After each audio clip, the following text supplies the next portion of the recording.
bienvenue dans Cap sur 2025, une croisière virtuelle pour découvrir les tendances et les énergies de cette prochaine année. L'ombre, elle explose. Comme la lumière augmente, l'ombre augmente aussi. Et 2025, l'ombre, elle va se faire plaisir, quoi. Elle va prendre beaucoup de place. Mais ça va venir montrer des dissonances dans le monde qui peuvent entrer en résonance avec des dissonances en nous-mêmes. Et la guidance que je captais, elle était hyper claire en disant ne nous laissons pas happer par le sombre, par la peur, par l'énergie basse. Et c'est pour ça que ça parle de vibration et de fréquence. Ça s'appelait aussi Bienvenue sur la croisière Cap sur 2025 et l'astroboat, quoi. Donc, je suis dans le thème. Génial. Et je tiens donc à vous annoncer à tous, vu qu'on est tous dans le même bateau là pour 2025, c'est que la demande qui est là, c'est d'être prophète en notre royaume. Donc suivre son cœur, c'est aussi suivre sa vision d'une certaine façon, même si on ne la comprend pas, même si ça dérange. Il suffit de voir l'énergie poisson, elle est beaucoup associée à l'énergie christique en tant que telle. D'ailleurs, quand on parle de prophète, à mon sens, en 2025, on pourrait voir de plus en plus de faux prophètes. Donc, ça va être à nous de développer beaucoup plus de discernement. Au-delà du serpent de bois, j'ai envie d'élargir un peu le scope. On est rentré officiellement, depuis le début de cette année 2024, en février, dans une nouvelle période en métaphysique chinoise qu'on appelle la période 9. Ces 20 prochaines années, d'un point de vue métaphysique chinois, sont vraiment dominées par le pouvoir des femmes. On poursuit notre zodiaque. Avec la chèvre. Au niveau des différents signes, est-ce qu'on pourrait dégager quels sont les plus favorisés par cette année du serpent de bois et ceux qui auront un peu plus de difficultés? Non, mais clairement, il y a un top 5 cette année. Alors là, je vais un peu divulgacher pour... Le meilleur conseil, c'est d'être à l'écoute et attentif aux synchronicités qu'on a dans notre quotidien.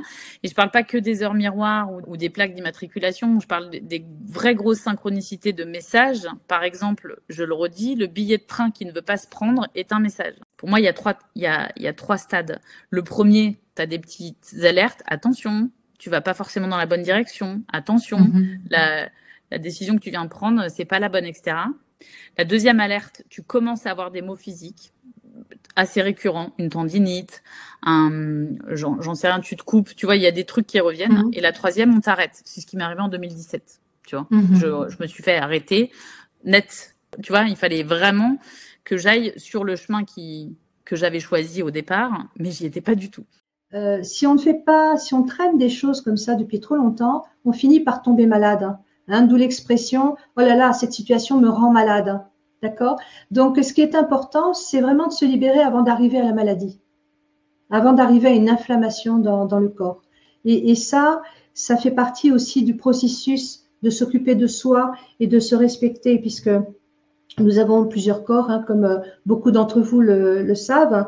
Et une situation qui va toujours venir titiller, taper, frapper le corps émotionnel, si elle n'est pas réglée, si elle n'est pas conscientisée, si on dit « Oh, c'est pas grave, ça passera », eh ben, elle va aller plus loin et elle va toucher le corps physique. D'où la maladie, le mal non dit. Je pourrais dire le mal non entendu non plus. Il y a quelques années, moi, je me posais la question, je me disais, mais si ça continue comme ça va être l'enfer sur Terre. On court à la destruction et c'est vrai qu'on la frôle actuellement. Mais il a été prévu autre chose. Et cette autre chose, c'est ce qu'on appelle le plan divin. Et le plan divin est parfait. Il a été prévu que l'humanité arriverait à vraiment un point de non-retour dans la matière. Et on l'a vu, c'était le Covid. Là, tout a été bloqué, complètement bloqué. Fin de partie, on en commence une autre. Mais pour en commencer une autre, il faut effectivement que les choses se terminent. Et c'est pourquoi c'est si long. Voilà. Il faut que tous les êtres humains comprennent les réelles valeurs de leur être essentiel, qui ils sont vraiment. À partir du moment où on comprend qui on est vraiment et pourquoi on est là, on se rend compte qu'on peut faire bouger les choses. Tant qu'on reste coincé dans des certitudes, des moi-je, où on rejette la faute sur le gouvernement, le mauvais temps, et que sais-je, on n'y arrive pas. Voilà. Donc, il faut des remises en question. si c'est agréable et qu'on vit dans le monde des bisounours, on ne bougera pas. Donc aujourd'hui, c'est tout se met en marche pour qu'on soit obligé de trouver des solutions pour sortir un peu du chaos. Tu vois, et donc ça va passer par la Terre qui monte en vibration et nous on est obligé de monter avec parce que sinon on va être en dissonance. Ça va passer par les éruptions solaires qui sont quand même de plus en plus rapprochées, donc on va être obligé de s'y habituer. Il y a plein de choses qui bougent, qui nous obligent à trouver des solutions, et les solutions elles sont à l'intérieur de nous, elles sont pas à l'extérieur de nous.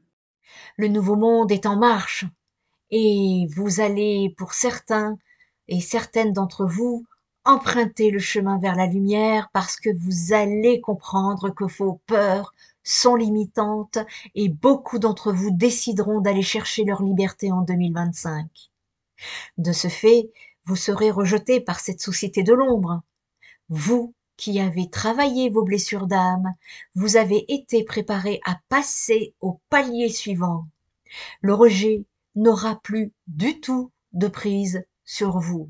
C'est toute une question de vagues. Voilà. Donc, laissez les vagues, les unes après les autres, arriver. Et au bout d'un moment, ça va lâcher. Et quand ça va lâcher, ça va être la grande ouverture du cœur et on va pouvoir construire un nouveau monde. Mais pour le moment, on est dans cette période de transition qui est assez inconfortable, je le reconnais. Mais bon, peut-on faire autrement ? Il va être vital de conserver son flambeau et de l'alimenter à l'intérieur. Il faut qu'il puisse passer cette période de noirceur et que la flamme ne s'éteigne pas, quoi. Totalement.